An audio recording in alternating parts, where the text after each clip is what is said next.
Welcome back.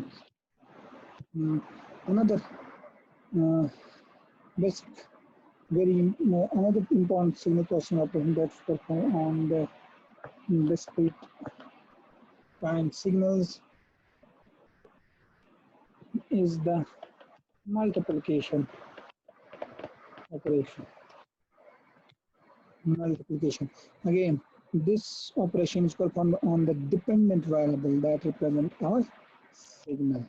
So this operation is also performed on the dependent variable that uh, represent our signal. Now, if we have x1 of m and x2 of m, what we do, we multiply the corresponding sample point at given n and obtain a resultant signal. Let's suppose we call that y of n. So what we do is simply multiply the corresponding sample point of x1 of m with the sample value of x2 of m, and we obtain as a signal that is referred as that we refer here as y of n. All right. So before I illustrate this, how do we compute this multiplication operation in discrete time signal processing? Let me illustrate one point. If I say x1 of n here is some constant, so it's a constant value, and x2 of m, let me suppose this we simply refer as xy of n, x of n, then y of n will be simply some constant times x of n, and this is referred as amplitude scaling in discrete time signal processing. This is referred as amplitude scaling of sequence x of n. In continuous time signal processing, this multiplication by a constant is simply referred either as amplification if k is greater than 1, so this becomes an amplification process operation, or if k is less than 1, then this means reduction or reducing the value of the signal, and this means decrease in the gain of the operation, or sorry, decrease in the amplitude of the signal. So in discrete time signal processing, this is referred as amplitude scaling operation. Now, before I illustrate the multiplication operation between two signals, let's first learn what is amplitude scaling. Let's suppose our constant k is 2. Let me suppose k is 2, and my x of n sequence is simply, let's suppose this is 2, 1, 2, minus 2, 3. Okay, and let's suppose my n equal to 0 point is at 2, which is illustrated here. So what will be y of n? Y of n is simply 2, this k times x of n. So this will be 2 times x of n, and my x of n is 2, 3. So what is this doing? This is saying simply multiply every sample point by this constant, which is equal to 2. So our sample points, new sample points will be 2 multiplied by 2, that's 4. 1 multiplied by 2, that's 2. 2 multiplied by 2 is again 4. 2 multiplied by minus 2 is minus 4. 2 multiplied by 3 is 6. So this is our signal. Now, each sample point here, every sample point here gets enhanced by 2 units. So this is this increase. So every sample point gets in the scaling by a constant that's equal to 2 here. Similarly, if I say k is equal to 1 by 2, so what will be our resultant signal y of n at that time? So this will be simply k times x of n, and k is 1 by 2, and x of n is simply 2, 1, 2, minus 1, and 3. So what we do? We multiply every sample point by 1 by 2. If we multiply 2 by 1 by 2, that is simply 1. If you multiply 1 by 1 by 2, this will be 1 by 2. If you multiply 2 by 1 by 2, then that will be 1. And this is my n equal to 0 point. And then n minus 1, then minus 3 by 2. So this is our new sequence. that we obtain when we multiply x of n by 1 by 2. So every sample point gets reduced by 1/2. So it gets reduced by 1/2. So you are decreasing the sample values by 1 by 2, 1 by 2 gain. All right, so this is amplitude scaling. Now, what is meant by multiplication of two sequences y of n? So this is simply x1 of n, x2 of n. To illustrate this, let's suppose x1 of n is simply 1, 2, 3, minus 1, 2,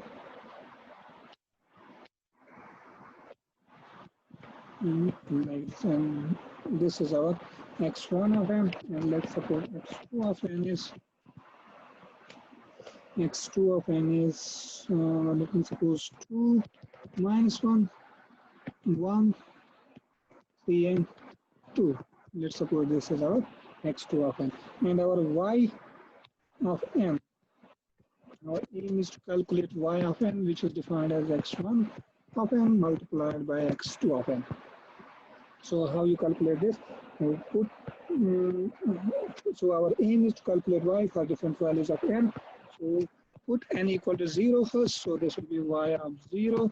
Y of 0 is x1 of 0. If you put n equal to 0 in this, so x2 of 0. So what's x of 0? x1 of 0 is 3. And x2 of 0 is 1. So this will be 3 multiplied by 1. That's equal to 3. So y of 0 is 3. Similarly, y of n when n is equal to 1 is simply y of 1.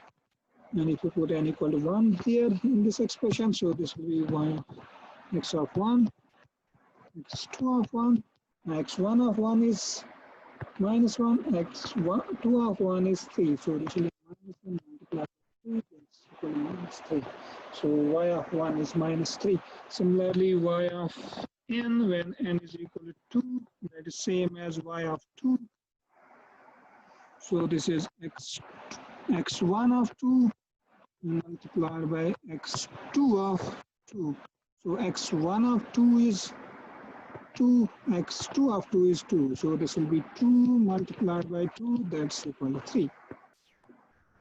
Similarly, y of 3, y of 4, and so on. These values are 0 because we don't have values for x1 and x2 for n equal to 2, n equal to 3, n equal to 4, and so on. Now, value of y when n is negative. Let's start with n equal to minus 1. So this will be y of minus 1. That's same as x of minus 1. x2 of minus 1, which is same as, so x1 of minus 1 is 2. x2 of minus 1 is minus 1. So this is equal to minus 2. So y of n when n is equal to minus 2, that is y of minus 2. This is x of minus 2 multiplied by x2 of minus 2. This is y x1 of minus 2 is 1, x2 of n is 2. I think it's 2, yes, 1 multiplied by 2. So this is 2. So now y of minus 3, y of minus 4, and so on.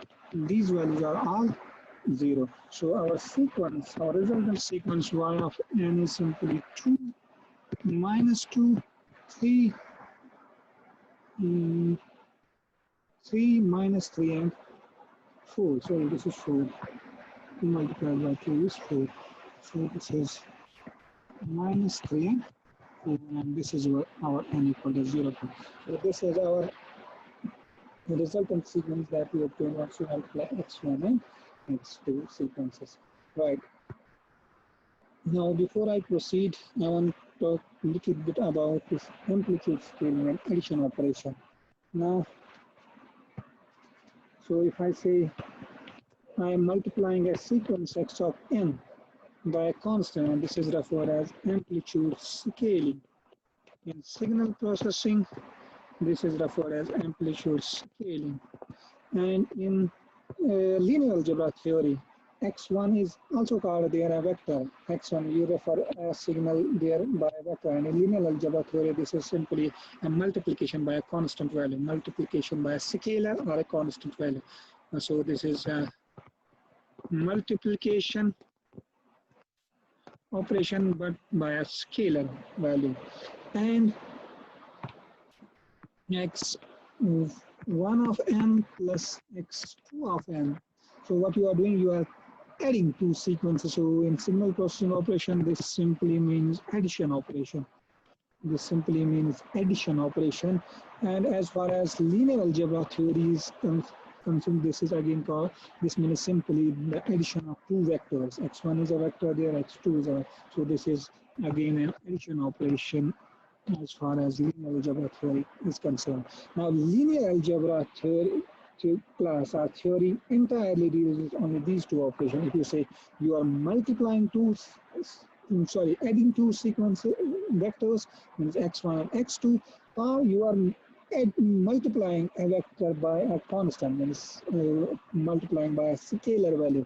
This is what linear algebra is all about. In linear algebra theory, that's what you do. You are doing only these two operations, means either you scale a vector or you add two vectors. That's what is this linear algebra is all about. And linear signal processing, means LTI system that we shall learn later on, is actually deals with only this thing only. Instead of calling these vectors, we call them signals. Means we don't have a single number for a signal. We have values for this signal for entire time duration. That's what linear system theory is all about. It deals with actually these two operations, means either you add two signals or you multiply a signal by a constant. That's what linear signal processing is all about. And that's what actually in transform theory you do. Means transform theory refers to Laplace transform, Z transform, Laplace transform, Z transform, or Fourier transform. That's what this transform theory is all about. That's what the operation is all done. You actually add signals or multiply it with a constant or a scalar. And now the applications of this multiplication operation. Application of this multiplication operation. Why is this multiplication operation used? This is again a very important signal processing operation, and this multiplication operation is used to evaluate the convolution operation. What you do in convolution operation, you multiply a signal, so let's suppose x of n, with another signal that is time shifted version of this signal. So you perform this multiplication operation of these two signals there. And also to compute the correlation between two sequences, so in autocorrelation function, what you do, you multiply a sequence by its time delayed version. These will be our these we shall learn next. So you multiply a signal with its delayed version, time delayed version, and that's what we do in correlation operation and convolution operation. So multiplication operation is used in convolution and correlation operation, and these two are very, very important signal processing operation as far as signal processing and digital image processing is concerned. That these are very, very important operation in signal processing and image processing areas. Okay, thank you.